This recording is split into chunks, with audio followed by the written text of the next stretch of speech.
Good afternoon, everybody. For those of you who don't know me, I'm Jeff Ballou, the 110th president of the National Press Club. I'm here to welcome you to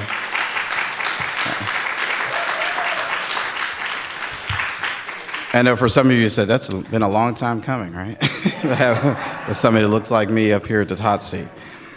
Well, I'm glad although I'm not the first, I'm glad to be the second overall first African-American male. And I can blame a whole lot of people that I'm looking at, Noah and Reggie Stewart and Dwayne and Pat, for helping me, and Jackie, to help me get here. Because the namesake of this award symbolizes someone whom I actually had the privilege of knowing, a North Star in our profession, a truth teller in our profession, someone who made sure that he not only was about the business of being a journalist, but also being about the business of mentoring future journalists. And I'm very glad that not only this medal is named for him, but that one of the finest institutions in our country chose to come here. This is not the first time the medal, the Vernon Jarett Medal, has been presented here at the National Press Club, and I'm glad that all these elements have come together where Dwayne Wickham, a past national president of the National Association of Black Journalists and one of its co-founders, and Joe Davidson, one of its co-founders, Maureen Bunyan, one of our co-founders. I mean, we can go on, and it's wonderful people that help create the atmosphere that allows this medal to be presented here, allows Dwayne to preside as Dean of the Global School of Communications at Morgan, and to me to serve as president.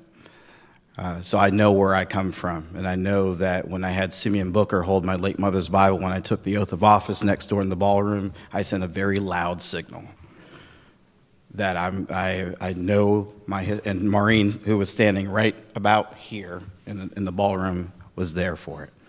I want to thank all of you. Please keep coming back. I know my term of office is winding down, and the third Friday in January will come faster than I know it. But it's been an eventful year, protecting the Constitution from those a couple blocks down the street who, shall we say, didn't care to do so. But hey, it wouldn't be fun if I didn't have something to do for my 12 months in office. And I think about Reggie Stewart, who was chairman of the Speakers Committee. My first luncheon in '93, I was admitted to membership in '92. I never thought back then that I would be standing here right now. But a lot of you nudged me, and I'm glad to serve. And with that, I'm going to turn the program over to a good friend and distinguished colleague, the one and only Dwayne Wickham. One of the things you want to know about Jeff Ballou is not only does he have an open office, but in his office he has an open bar. And so after this event is over, I invite you all to his office where we have some free drinks. Yeah, good afternoon and welcome. I appreciate you all coming out today. I'm Dwayne Wickham, as been said. I'm the Dean of the School of Global Journalism and Communication at Morgan State University.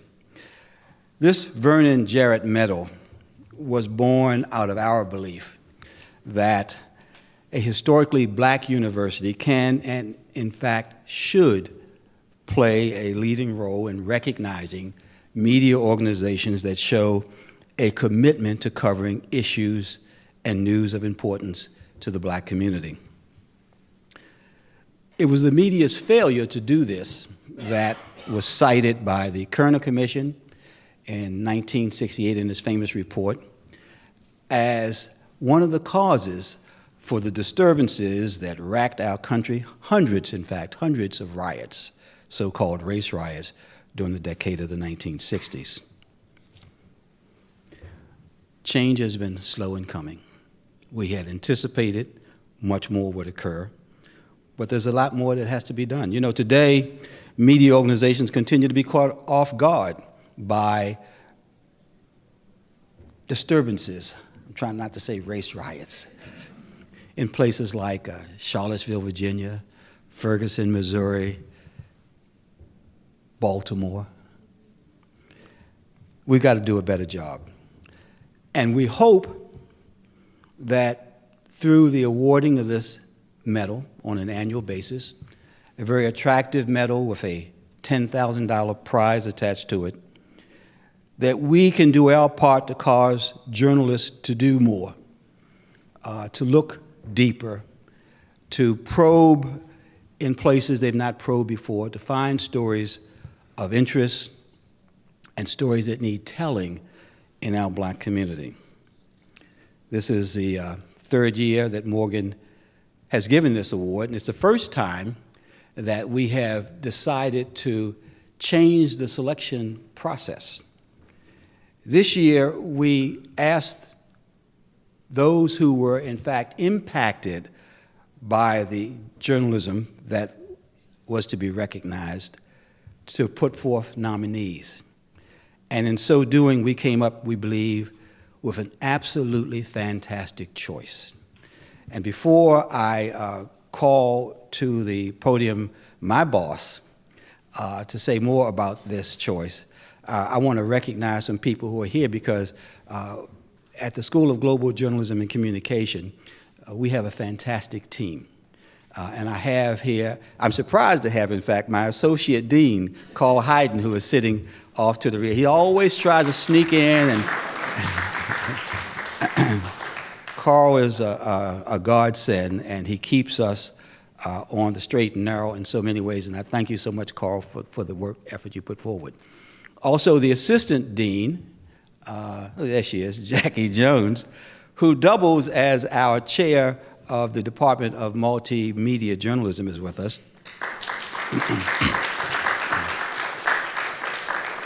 To the back of the room, Dr. Baruti Capano, who chairs our Department of Multi-Platform Production.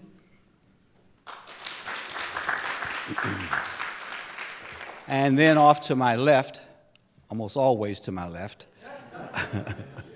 is Patricia Wheeler, who chairs our Department of Strategic Communication. And our family is an extended family, which is why it is important for me to recognize the presence of Dr. Oluwatosin Adigbola. We like to call her Dr. Tosin, who, before being stolen away by the president to do more important work, as he would say, serves as our chair of our Department of Strategic Communications, but she cannot get away from us. Thank you so much for being here with us. Also, I want to acknowledge the presence of a couple of my faculty members. I have Dr. Stacy Patton, who is working on a book about the lynching of children, and a very important book, and the media's coverage of that work, of those awful events, and that is soon to be coming out probably next year. It's due next year. If you know her name, it's probably because you're familiar with the most recent book she's written about spankings. I tried not to pay any attention to that, having been a kid who was often sent to the field to get a switch so I could get my spanking. I didn't want to bring up those memories again. Professor Wayne Dawkins is, there he is, Professor Wayne Dawkins sitting there, who is completing work on a peer-reviewed book about Emanuel Sellers, the great civil rights legislator of the 1960s. And so his book is in the works as well. And I want to point that out because we always like to talk about scholarship among our faculty, and I don't say enough about it. And I sometimes get dinged by my faculty for not saying enough about the important scholarship that faculty members do. And then finally, we have sitting with us Professor E.R. Shipp, who I am loath to even mention, is here because she appropriates everything within her sphere of influence, and it continues to expand. You know, she grew up in Georgia, she moved to New York, and she became a native New Yorker, and now she's in Baltimore, and she continues to introduce me, a native Baltimorean, to Baltimore every day. Something new. Did you know this? Have you seen that? Professor Shipp is the 1996 winner of the Pulitzer Prize in commentary. Fantastic faculty. They do a great job. So I know I've said too much, and we're really interested in the man of the moment. And so to get us there, closer there, I want to introduce to you someone who is someone would say, you know, a provost is, someone said, the president of the faculty of a university. Our provost is more than that. Our provost is a mentor. She's a leader. She is someone who holds us to task, but she's also someone with whom we can commiserate about the struggles of the academy.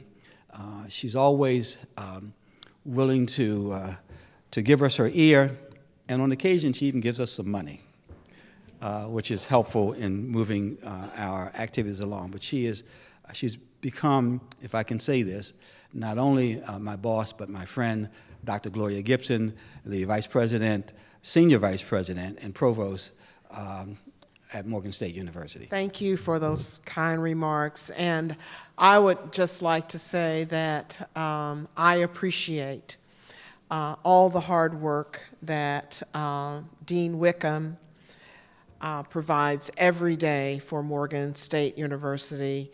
It is a better place because of his leadership. Could we please acknowledge the Dean?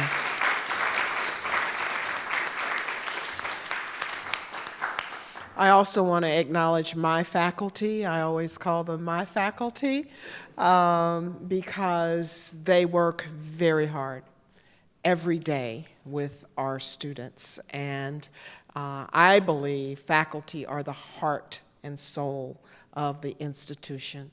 And our students gravitate towards our faculty because they know that they will get the best education, but also the mentoring that is needed. So I'd just like to thank all of my faculty, that includes my chairs, for the work that you do every day. It is greatly, greatly appreciated. So I am here on this special occasion. I'm very appreciative of playing a role in this program, a very, very important program to acknowledge the work that makes a real difference. I think this is the third, is that correct? The third award ceremony. And Dr. Stacy Patton, you were the first. Please, could you stand to be acknowledged?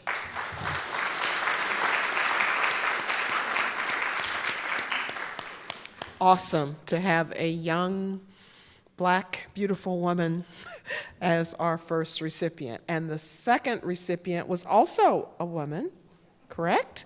And I don't remember her name. Yes, and she is not here, but let us acknowledge her in her absence. And so we come to the moment of our third awardee. Ida B. Wells, the legendary black journalist and anti-lynching crusader, once said, quote, "The people must know before they can act, and there is no educator to compare with the press," unquote. So as an educator and administrator with many years of experience under my belt in higher education, I am generally reluctant to concede her point. However, on this day, I do recognize the undeniable, impactful work of this year's recipient of the Vernon Jarett Medal for Journalistic Excellence. And I acknowledge that argument made by Ida B. Wells many years ago. In putting a media spotlight on the nearly 4 decades Arthur Johnson was held in solitary confinement, Mesa Dean humanized the convicted murderer and exposed a system of injustice within the correctional system to which he had been sent for the rest of his life. Accused of twice plotting to escape, Johnson was placed in solitary confinement in 1979 and was held there in a 7 by 12-foot cell for 37 years. 37 years. He had no window to the outside world, no relief from the lights in his cell, which stayed on 24 hours a day. Can we even go there in our minds? Quote, "I done forgot how it feels to touch another person," unquote, Johnson told Dean last year when the reporter visited him at the Pennsylvania prison where he was being held in solitary confinement in a cell that a federal judge said was, quote, "smaller than the average horse stall," unquote. The stories Dean wrote about Johnson had a real impact. In September of 2016, a federal judge ordered prison officials to end Johnson's, quote, "institutional exile" and return him to the general prison population. In his letter of nomination, Brett Grote, the legal director for the Abolitionist Law Center that represented Johnson in his legal efforts to get out of solitary confinement, said of our medal recipient, quote, "Mr. Dean's coverage of the case provided a haunting glimpse of how the state buries people inside the prison system without regard to the immense psychological toll it takes on them and their families," unquote. He went on to say, "Prisons are places where people are disappeared to and transformed into stereotypes, dehumanized, and labeled with inmate numbers and subject to a million petty and arbitrary restrictions." Reporting that cuts through this and establishes an in-person connection to those behind the barbed wire sets a high and necessary standard if the true toll that the government's obsession with caging poor Black and brown people is to be understood and challenged. And so, before I invite up our esteemed awardee, I invite Michael Days, the VP for Reader Engagement at the Inquirer Daily News in Philadelphia, to come up for a few comments. Well, thanks for having me, and thanks for picking our staffer, Mensa Dean. You know, I hired Mensa 20 years ago in Chicago, and it was the award is named for Vernon Jarett, so I think there must be some kind of spiritual connection there. Whatever it is, thank you. Mensa, and we'll get into that, I'm sure, but Mensa is so deserving of this award. He has, for many years, written stories, reported stories that other people weren't doing. When folks were being shot, most recently, a gentleman was shot by the police, and he would have gotten away with it, pretty much, if Mensa hadn't written about that. when kids were dealing with violence in Philadelphia schools and with any repercussions. Mensa wrote about that and changed it. He is a change maker in an old school way. He digs deep, and we should all appreciate that. We certainly appreciate it in Philadelphia, the Inquirer, Daily News, and Philly.com.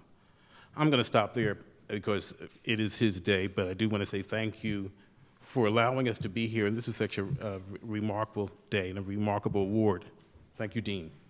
And so it is my pleasure to present for his exemplary reporting on Black life in America the 2017 Vernon Jarett Medal for Journalistic Excellence to Mesa Dean of the Philadelphia Media Network, which includes a medallion and a $10,000 prize. Please.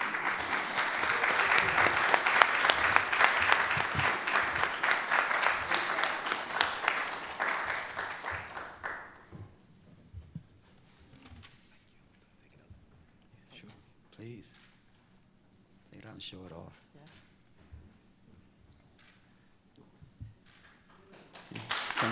Can we put it on?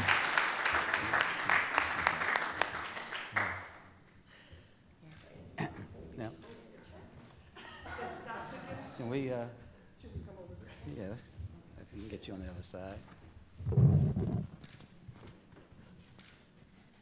I know someone out there saying now, he can't cash that.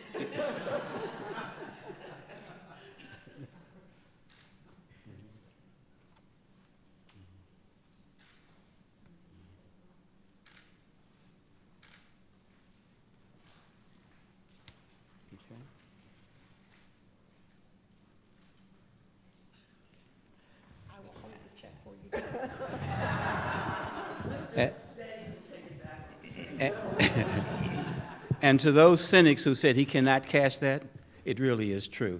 So we brought the real thing as well.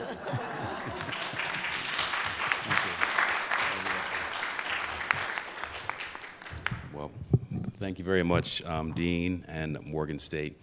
I wasn't told until this morning that I would have to make comments, so I didn't prepare anything. But so this is I'm winging it, but I'm just very honored to have been selected for this prestigious award. Obviously, you don't go into journalism to get awards. You certainly don't go visit prisoners in maximum security prisons thinking that someone's going to award you. But I went because I thought that this is a story that should be told. No one had ever written about Arthur Johnson before.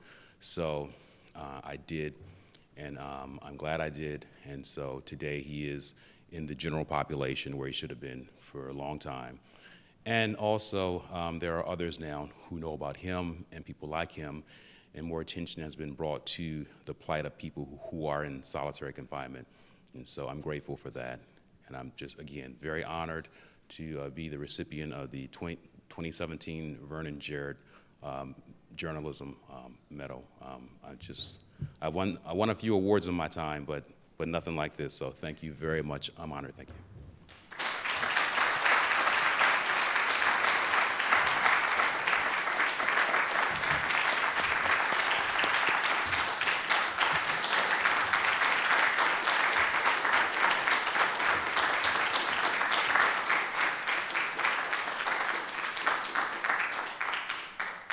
We are so happy at Morgan State University to be able to bring this award to fruition every year.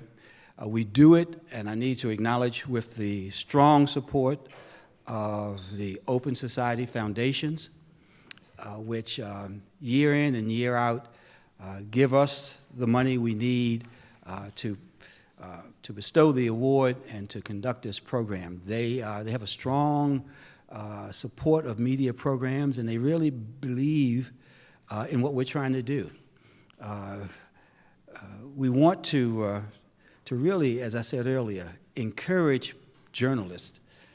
Someone asked me, is this an award for black journalists? And I said, no, it's an award for journalists who cover issues of importance to the black community. And so we want journalists to look very closely at stories in their neighborhoods, in their regions, across the country, because they cry out for coverage.